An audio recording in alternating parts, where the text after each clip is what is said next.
వాళ్ళు చెప్పినట్లు పార్టీలకు అతీతంగా నాతో ఉన్న వ్యక్తులు ఉన్నారు. అలాగే ఇక్కడ ఈ రోజు వైఎస్ఆర్ కాంగ్రెస్ పార్టీలో నిజంగా 2019 ఎన్నికల్లో వీళ్ళందరికీ న్యాయం జరిగిందని ప్రతి ఒక్కరూ ఆ రోజు మర్రి రాజశేఖర్ గారు మంత్రి అవుతారని, మరి అలాగే మేము కూడా అలాంటి సీనియర్ నాయకులు మాకున్నారు మంత్రి అవుతాడని ఆయన అడుగుజాడలో మన నియోజకవర్గం బాగుంటుందని చెప్పేసి మేమందరం పనిచేశాం. పనిచేసిన క్రమంలో మాకు కుటుంబ సభ్యులుగా ఆప్తులుగా తయారై మొత్తం అందరం కూడా ఈ రోజు నాతో సన్నిహిత సంబంధంగా తయారవడమే ఒకటే కొత్తగా అనేది లేదు అసలు. ఎందుకంటే గత 4 తరాలుగా 3 తరాలుగా అనుబంధంగా ఉన్న ఇక్కడ అన్ని కుల మతాలకు అతీతంగా అందరం వరుసలు పెట్టుకుని పిలుచుకుంటా ఉంటాం. అందరం ఒకళ్ళింటో ఒకళ్ళు భోంచేస్తా ఉంటాం. ఎటువంటి పరిస్థితుల్లో ఏదో ఊరికే కాదన్నా, ఖచ్చితంగా నా మనస్ఫూర్తిగా నేను చెప్తున్నాను, నాకు కాని పక్షంలో మర్రి రాజశేఖర్ గారికి ఇచ్చి 20 కోట్లు నేను చందాలి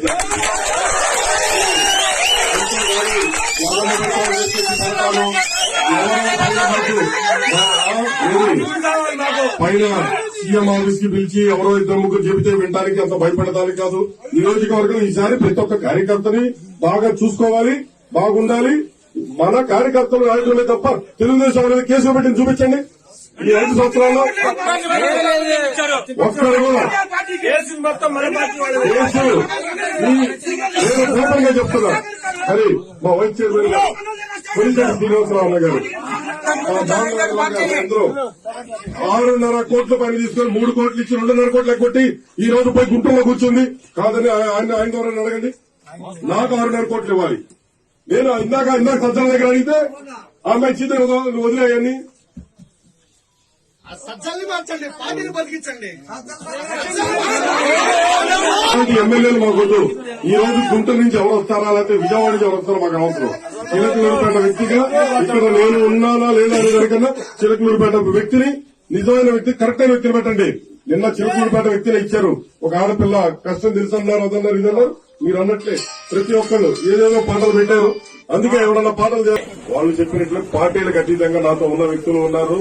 అలాగే ఇక్కడ ఈ రోజు వైఎస్ఆర్ కాంగ్రెస్ పార్టీలో నిజంగా 2019 ఎన్నికల్లో వీళ్ళందరికీ న్యాయం జరిగిందని ప్రతి ఒక్కరూ ఆ రోజు మర్రి రాజశేఖర్ గారు మంత్రి అవుతారని, మరి అలాగే మేము కూడా అలాంటి సీనియర్ నాయకులు మాకున్నారు మంత్రి అవుతాడని ఆయన అడుగుజాడలో మన నియోజకవర్గం బాగుంటుందని చెప్పేసి మేమందరం పనిచేశాం. పనిచేసిన క్రమంలో మాకు కుటుంబ సభ్యులుగా ఆప్తులుగా తయారై మొత్తం అందరం కూడా ఈ రోజు నాతో సన్నిహిత సంబంధంగా తయారవడమే ఒకటే కొత్తగా అనేది లేదు అసలు. ఎందుకంటే గత 4 తరాలుగా 3 తరాలుగా అనుబంధంగా ఉన్న ఇక్కడ అన్ని కుల మతాలకు అతీతంగా అందరం వరుసలు పెట్టుకుని పిలుచుకుంటా ఉంటాం. అందరం ఒకళ్ళింటో ఒకళ్ళు భోంచేస్తా ఉంటాం. ఎటువంటి పరిస్థితుల్లో ఏదో ఊరికే కాదన్నా, ఖచ్చితంగా నా మనస్ఫూర్తిగా నేను చెప్తున్నాను, నాకు కాని పక్షంలో మర్రి రాజశేఖర్ గారికి ఇచ్చి 20 కోట్లు నేను చందాలి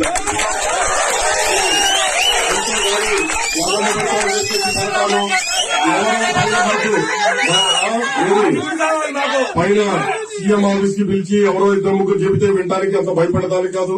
నియోజకవర్గం ఈసారి ప్రతి ఒక్క కార్యకర్తని బాగా చూసుకోవాలి, బాగుండాలి. మన కార్యకర్తలు రాయడమే తప్ప తెలుగుదేశం అనేది కేసులు పెట్టింది చూపించండి. ఈ 5 సంవత్సరాల్లో ఒక్కరు కూడా నేను ఓపెన్గా చెప్తున్నా. మరి మా వైస్ చైర్మన్ గారు కొలిశెట్టి శ్రీనివాసరావు అన్న గారు అందరూ 6.5 కోట్ల పైన తీసుకొని 3 కోట్లు ఇచ్చి 2.5 కోట్లు ఎగ్గొట్టి ఈ రోజు పోయి గుంటూరులో కూర్చుంది. కాదని ఆయన ద్వారా అడగండి. నాకు 6.5 కోట్లు ఇవ్వాలి. నేను ఇందాక సజ్జల దగ్గర అడిగితే ఆమె ఇచ్చింది వదిలేయని సజ్జల్ని మార్చండి, పార్టీని బతికించండి.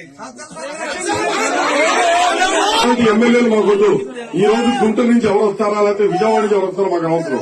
చిలకలూరుపేట వ్యక్తిగా ఇక్కడ నేను ఉన్నానా లేదా అనే దానికన్నా చిలకలూరుపేట వ్యక్తిని, నిజమైన వ్యక్తి, కరెక్ట్ అయిన వ్యక్తిని పెట్టండి. నిన్న చిలకలూరుపేట వ్యక్తిని ఇచ్చారు. ఒక ఆడపిల్ల కష్టం తెలుసన్నారు, అదన్నారు, ఇదన్నారు. మీరు అన్నట్లే ప్రతి ఒక్కళ్ళు ఏదేదో పాటలు పెట్టారు. అందుకే ఎవరన్నా పాటలు